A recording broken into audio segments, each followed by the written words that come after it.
Bonjour à tous, Gilles Lester pour Investir Malin. Nous sommes le samedi 1er juillet. Hier, avec le recul, là, j'ai pris une décision de protection de mon portefeuille swing, enfin, en fait d'un trade swing en l'occurrence. Mais je vais vous expliquer pourquoi. Donc ce trade était sur une valeur qui s'appelle JD. Qui venait de faire une figure chartiste qui s'appelle un Island Reversal, une figure puissante qui normalement se poursuit, en l'occurrence à la hausse, puisque là c'était dans le sens de la hausse. Donc j'ai pris une position et il se trouve que hier, très rapidement, j'ai regardé ce que faisaient les marchés, aussi bien en Europe qu'aux États-Unis, et mon petit doigt m'a dit que il serait pas idiot de prendre un trade swing également de protection au cas où le trade swing sur la valeur JD se retournait à la baisse. Et je vais vous expliquer le contexte et ce que j'ai fait pour protéger mon trade. Bon, déjà sur la valeur JD, là je suis en mensuel. On observe qu'elle a cassé un précédent plus haut, très franchement, et en général, c'est plutôt bon signe. Souvent, quand ça casse comme ça un précédent plus haut, un pivot, etc., on a statistiquement à peu près trois périodes, trois unités de temps dans le sens du breakout en l'occurrence, et avec bon, il peut y avoir des hésitations, mais voilà, on est principalement dans un biais haussier en l'occurrence. Bon, très bien. Donc c'est aussi ce qui m'a. Donc si je descends en weekly, on va mieux comprendre les raisons. Donc effectivement, après le breakout, le titre dessine, fait une correction, fait ce qu'on appelle un pullback. Ensuite, donc il dessine ce qu'on appelle un range, un canal horizontal. Et il sort ici, il fait un breakout, une fausse cassure en l'occurrence, et il réintègre le range. Et on va comprendre qu'en réintégrant donc le range, le titre a fait une figure extrêmement intéressante que j'ai déjà expliqué dans d'autres vidéos. Il a réalisé ce qu'on appelle un island reversal, c'est-à-dire que là vous avez un gap, il fait un plus bas et refait un gap pour repartir très très violemment à la hausse. Et donc on a profité de tout ce mouvement. Moi, j'avais pris des positions ici et je suis sorti au 3/5 de ma position ici en me disant, voilà, je vais laisser le cours respirer et je vais reprendre position quand les conditions se présenteront. Et en l'occurrence, j'ai repris des positions par ici. Là, le trait vert, ça représente comment dirais-je, le prix approximativement auquel je suis entré à nouveau sur le titre. Très bien. Bon, ça c'est en cours, c'est sur mon portefeuille. Et l'objectif, il est ici à 46,19, qui est en fait la hauteur en fait du range qui est reportée ici au-dessus du range. Ça c'est le deuxième objectif. Si les choses se passent bien, si les marchés n'offrent pas de soubresauts, etc., etc. Donc voilà, ça c'est en place. En parallèle, j'ai été regarder ce que disaient les marchés dans leur ensemble. Donc là, je prends le marché allemand. Et le marché allemand, donc là, je commence toujours. Donc l'idée, c'est toujours de commencer en mensuel pour avoir une analyse qu'on appelle top-down, hein, qui est la big picture, hein, le grand tableau, la grosse tendance, les gros mouvements, etc., pour in fine aller vers du plus en plus fin en termes d'unité de temps. Déjà en mensuel, moi j'observe effectivement beaucoup de choses. Donc là, alors le titre fait un précédent, enfin casse un précédent plus haut, mais avec une bougie, bon, je préciserai ça dans une autre vidéo, mais dans une bougie qui présente un certain nombre d'hésitations. Il y en avait déjà une ici, il y en a une autre ici, et là, tiens, oula, attention, là c'est une bougie rouge qui enserre, qui entoure, qui engouffre en l'occurrence la bougie précédente. Donc ça, c'est un premier signal. Bon, il y a d'autres signaux là, les signaux, enfin les barres oranges là, c'est ce qu'on appelle des symétries. Vous avez aussi les ratios de Fibonacci qui interviennent, etc., etc. Il y a d'autres indicateurs techniques qui interviennent pour analyser le marché et qui me font dire, attention, là il y a quelque chose déjà qui donne à penser qu'il pourrait y avoir au minimum une stagnation, hein, un mouvement longitudinal, au pire une correction, sachant que les corrections font partie de la vie des marchés et permettent au marché de respirer avant de reprendre la tendance dominante. Donc là, je vais descendre en weekly. Voilà. En weekly, on avait, bon, donc ici, on a donc un niveau Fibonacci, mais qui correspond effectivement à un pivot. Boum, le DAX, en l'occurrence, parce que là, on est en Allemagne avec l'indice allemand, le DAX. Là, il a fait une correction, une franche correction. Il était dans un wedge aussi, un biseau haussier. Et effectivement, ça, c'est plutôt statistiquement une sortie par le bas. Bon, ok. Euh, Donc là, on a une belle correction, ce qui du reste, alors j'ouvre une toute petite parenthèse, mais sur ma technique de placement à très haut rendement, ça a fait augmenter brutalement, alors là je vais revenir là-dessus, je vais me mettre sur la volatilité, et hier en l'occurrence, vendredi, ça a fait brutalement augmenter le VIX à 15 points, ce qui a constitué une journée de travail concernant cette technique de placement à haut rendement. La dernière journée de travail, elle était le 18 mai. C'est pour vous dire qu'il y a très très peu de jours de travail dans le mois. Et c'est une technique qui permet d'obtenir 12, 13, 15, 16% par an. Donc je reviens sur l'indice allemand. Donc ça a été une journée de travail et je redescends en daily. En daily, donc on a effectivement, voilà, on a un retour en fait sur le pivot ici, sur un précédent plus haut, et on a une bougie d'hésitation. Est-ce que le titre va repartir à la baisse, ou va rebondir pour réattaquer de nouveau plus haut? On verra effectivement ce que nous réserve lundi. Mais là pour l'instant, pour moi, tout est normal. On est dans une respiration de marché. Bon, malgré que sur le big picture, il y avait quand même des grosses bougies d'hésitation depuis deux ou trois unités, notamment hebdo, me semble-t-il, hein. Et c'est là que j'ai été. Alors bon, on continue. Je vais sur les marchés américains. Donc en mensuel, on a là encore, hein, bon, il y a eu une cassure d'un précédent plus haut. On est sur un chiffre rond. Il y avait un range, on était sorti d'un range qui nous avait occupé pendant, là c'est en weekly, je vais quand même commencer, excusez-moi, en mensuel. Vas-y, quand tu veux. Donc en mensuel, on avait une petite stagnation ici qui avait formé un range, et là on a une bougie d'hésitation, toujours en mensuel, sachant que le mois est terminé. Et donc là, cette bougie, elle est représentative, puisque le mois est terminé, elle représente le mois de juin.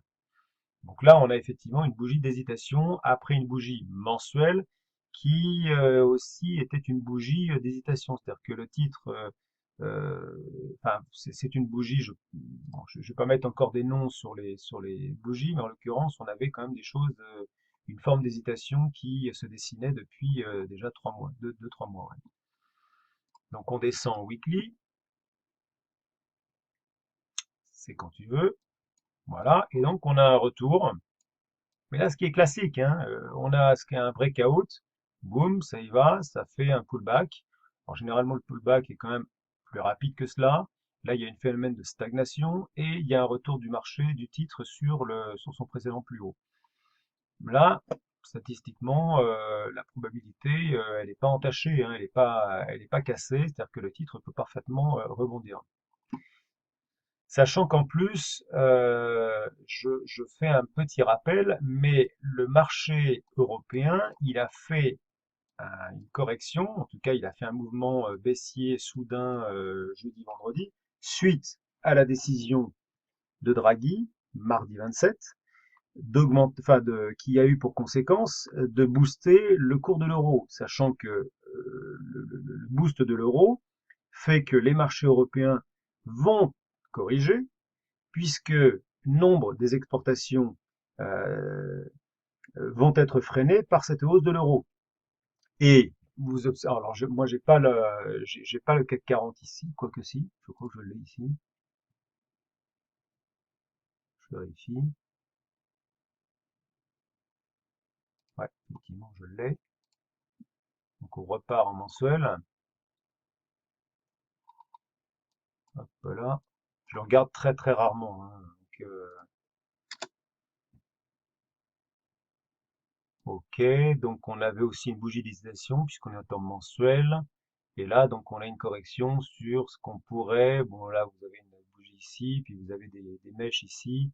Voilà, bon, on pourrait se dire que le titre revient sur quelque chose qui aurait pu constituer un support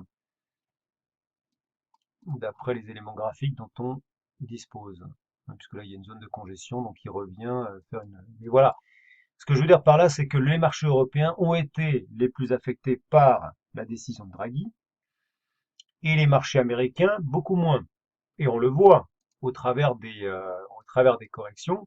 Les corrections sont beaucoup moins franches sur le marché américain que sur les marchés européens. Donc là, je redescends en daily, qui ne va pas nous apporter forcément grand-chose. Bon, voilà, il y a eu un range qui s'est dessiné. Le titre a fait une fausse cassure ici à la baisse. Il a réintégré le range. Il refait une fausse cassure. Là, bon, on a quand même une hésitation sur la bordure inférieure du range. Attention, donc là, on ne sait pas trop ce qui peut se passer lundi. Et donc voilà où je voulais en venir. Devant ce panorama, devant ce paysage quand même plutôt hésitant, plutôt inquiétant, au niveau des indices, j'ai été regarder ce qui se passait sur les obligations d'État. Les obligations d'État, c'est souvent un indice sur lequel les grosses mains vont investir lorsque la fébrilité, l'hésitation, l'inquiétude, les doutes vont s'emparer des marchés actions. Et même si parfois il y a des anomalies, hein, sur des périodes parfois très longues, hein, où le titre je vais vous le montrer, donc si je mets le SP500, vous avez le comparatif, il est ici. Là, vous avez des anomalies de marché, par exemple, quand vous avez le titre, le SP500 qui monte et comment dirais-je, les obligations qui montent. On l'a à d'autres moments, hein. Ici, vous avez complètement une anomalie de marché, pardon. Vous avez les actions, les obligations qui montent et les actions qui montent. Mais en règle générale, les deux marchés sont corrélés. Bon, ceci dit, c'est vrai que il faut, il faut aller, euh, il faut aller loin pour retrouver effectivement une absence d'anomalie de marché, puisque là, le S&P 500 monte et vous avez également les obligations qui montent et nous sommes en weekly, hein. Bon, par contre, là, vous avez un mouvement typique de la décorrélation des deux sous-jacents. Quand le SP500 a fait une brusque chute en 2014, en octobre, vous avez les obligations qui ont brutalement monté. Voilà, donc ça, c'est la logique de la combinaison, en tout cas du rapprochement, de la comparaison entre les obligations d'État et les actions. Quand le marché des actions monte, les obligations baissent, pour résumer, et inversement. Et là, en l'occurrence, on a quelque chose. Vous voyez, on a une hésitation on a une hésitation au niveau du marché action, hein, qu'on a visualisé tout à l'heure. Et là, on a ici donc un marché des obligations qui a fait une cassure d'un précédent pivot et qui fait actuellement son pullback. Un pullback et ce qui peut tout à fait anticiper, comment dirais-je, je vais enlever donc le SP500, qui peut parfaitement préfigurer une, euh, une reprise à la hausse du marché, enfin du marché des obligations. Donc voilà, dans ce contexte global qui traduit quand même une certaine hésitation, une certaine inquiétude sur les marchés, on peut rajouter à ça tout un tas de choses. le Trump trade en cours depuis le novembre 2016 qui peut potentiellement s'essouffler. Il y a également une expression qui dit sell in May and go away. Et en français, ben, vends au mois de mai, vends toutes tes actions au mois de mai et pars en vacances, en résumé. Parce qu'effectivement, les mois d'été sont souvent des mois assez volatiles, où des surprises peuvent intervenir du jour au lendemain. Je rappelle que c'était en 2015, le 24 août, le 23 au 24 août 2015, le yuan, enfin la Chine a subitement, sans en parler à qui que ce soit, dévalué la yuan et le marché a dévissé de, je ne sais plus, je crois que c'était, si on va sur les SP500, euh,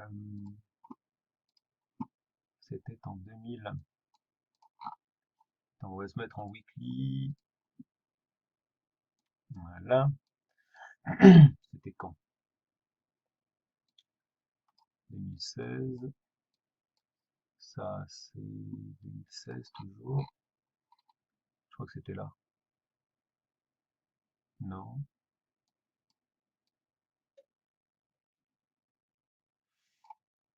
Ça va être là, non? Ça va être 2016, non. Ah, c'est là. C'est là, vous voyez, en l'espace de... Donc, si je regarde, le marché a dévissé de 13%. Waouh, 13%, c'est pas rien, hein. C'est statistiquement une correction 10-15%, c'est une correction moyenne de marché, une correction saine, on va dire, de marché. Mais voilà, donc les marchés, dans l'imaginaire, dans la psychologie des opérateurs de marché, les mois de juillet et d'août, même du mois de juin, commencent à sentir le roussi, ou en tout cas sont porteurs de surprises désagréables sur les marchés. Donc c'est pas, voilà, c'est pas étonnant quand on rapproche ça de tout, enfin, quand on met tout ça dans un pot commun, il n'est pas étonnant que les hésitations commencent à se faire jour en fait sur les marchés actions et que potentiellement le marché des obligations puisse monter.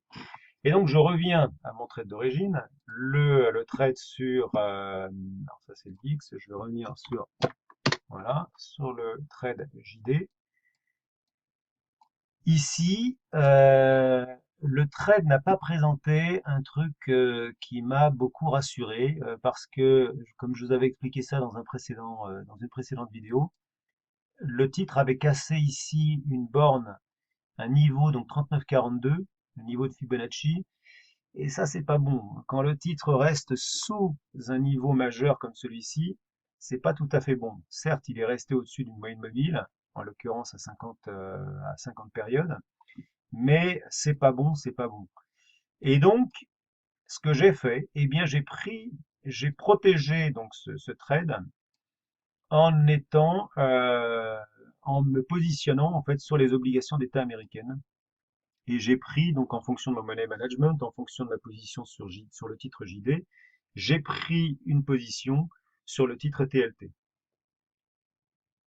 Voilà. Donc ça, c'est à calculer hein, pour que, évidemment, il ne faut pas qu'il y ait une décorrélation. Faut qu'il y ait un ratio intelligent entre les deux trades hein, pour que bah, si l'un dévisse, l'autre augmente, monte, etc. Et vice-versa.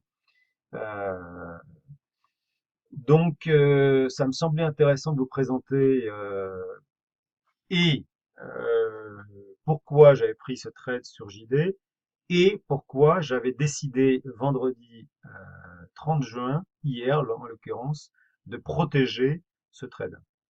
Et comment je l'avais fait évidemment. Voilà, bah écoutez, si vous avez aimé, likez, si vous avez aimé, abonnez-vous à cette chaîne. Si vous n'avez pas aimé, bah écoutez, ne partagez pas. Et si vous avez aimé, n'hésitez pas à partager. Merci et je vous dis à la prochaine vidéo. Au revoir à tous.